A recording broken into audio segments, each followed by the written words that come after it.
Jim, getting back to you about this whole Tea Party, Republican Party split, I personally don't feel, I mean, the people that I talk to who are supportive of the Tea Party movement, most of them that I know are not about the letter and are not about the machine, and certainly their goal is not, to get Democrats out of office. It's a much bigger picture that's based on, some specific values. Do you think do you agree with that, or is that your sense, or is it just a leadership issue, do you think, sometimes? Yes, actually, yes. The rank and file of the movement are definitely hardcore on principle. They're not interested in patronage jobs or whatever. Mm-hmm. But you have leaders, so-called leaders throughout the country, who are kind of playing ball with the machine, and then they're talking Tea Party. It's a little confusing unless you really know what's going on. But basically, the machine wants all the Tea Party votes and the energy and the workers and some of the donations. Mm-hmm. But they want to be able to put in the officials, because they know at the end of the day the Tea Party people will go back to their normal lives, and they'll have all the people in Albany and Washington that they know they can play ball with for pork, for patronage, for judgeships, right, and all the other things that the machine thrives on. And all of that is contrary to the notion of the Tea Party, which is really to say, look, we have no party of limited government in America. We've got to create a movement and use whatever party makes sense in the particular district, or a third party, or a write-in campaign. Mm-hmm. So that's the basic conflict. I don't understand how people can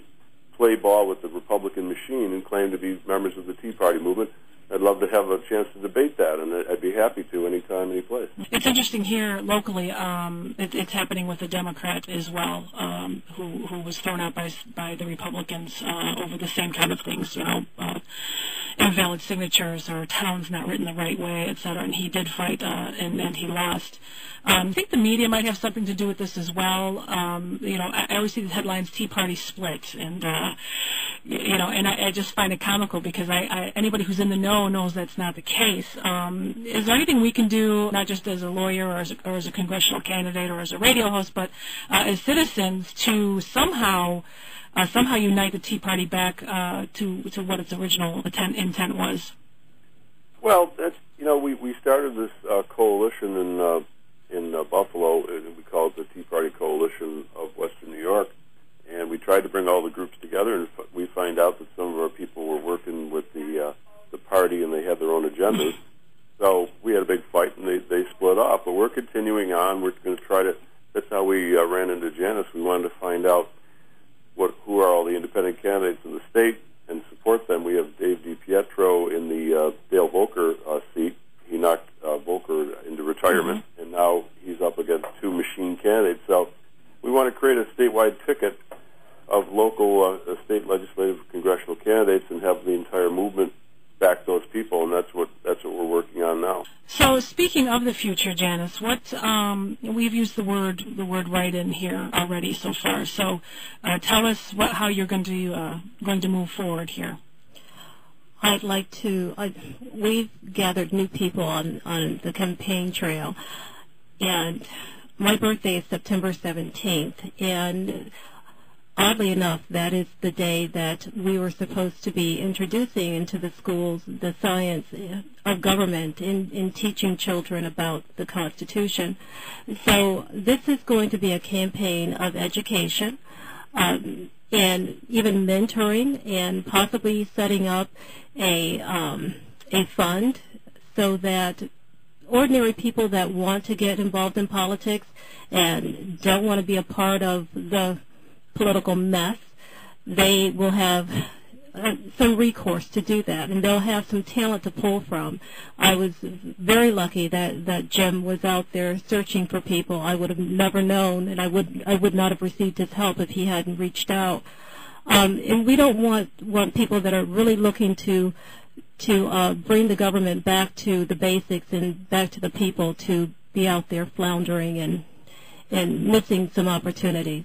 So again, I'll be a write-in candidate. I'm not stopping. I've been threatened from the onset. My husband has lost his job right after I announced. And these things, there's no reason to quit at this point. Jim, do you have any other thoughts you'd like to share with our audience regarding Janice's write-in? Write her in, don't write her off. Yeah, well, I helped out a candidate for town superintendent under the new system where you have like a paper ballot. And because of the new system, by accident, being a write-in candidate is not as hard as it used to be. It used to be impossible. It no longer is. Mm-hmm. Everybody's going to get a pencil, and there's a spot to write in Janice's name, and all they have to do is write that in. Right. So this is not impossible. This is the era when miracles happen in politics. The Tea Party movement, in my opinion, is the biggest thing that's happened since probably the election of 1800 when Jefferson kicked the Federalists out of power. So don't think that this campaign cannot be successful. And in her candidacy is going to force the other candidates to get off the level of rhetoric and come up with some actual ideas, or they're going to be in jeopardy of losing. Right. And with the sheet of paper, do we know do they have to spell her name exactly right, and all that that's the kind of stuff I'm picturing is the hanging Jed kind of thing, where people are wondering if it's spelled right. Well, I think unless they come up with another write-in candidate named Janice Volk, I don't think there's going to be a problem. I talked to some people last year about this. They said if they're going to be pretty lenient about counting that vote if it looks like it was a vote for Janice, and ultimately some judge might end up eyeballing it, but we're prepared. Well, especially if she's the only write-in candidate, then it's going to be they're going to go in with that assumption that that's what that word is, Janice Volk. Right. Exactly. Janice, is there anything you can tell us? I was thinking about this the other day of when one enters politics, that you really find out who your real friends are, and that I can imagine there were people who looked you right in the eye and said, "I'm with you, I support you," and literally turned around and stabbed you in the back. How do you, on a personal level, I see your husband is here in the studio, and he's her biggest fan and her biggest supporter, and I'm assuming that helps. But how do you, when you hear things like that, it's kind of discouraging to young people or anyone who wants to get involved with politics. So what keeps you going when you've been faced with so many obstacles? It does get quite lonely, but along the way on this campaign trail, we're meeting outstanding citizens. I want to say ordinary citizens, but every time I find out their story, even you, Amy, you're exceptional, and we don't deserve to be represented by anyone other than someone that's going to listen to us. And that just, I'm telling you, I keep getting inspired. It's not just one time. It's every time I'm out here on the road, I get inspired. So the people keep you going. Yeah, they do. Janice, thank you very much for joining me this morning. You're welcome. And Jim Ostrowski, thank you very much for your insights as well. Thank you, Amy. You've been listening to the Amy McManus Show. Have a good day.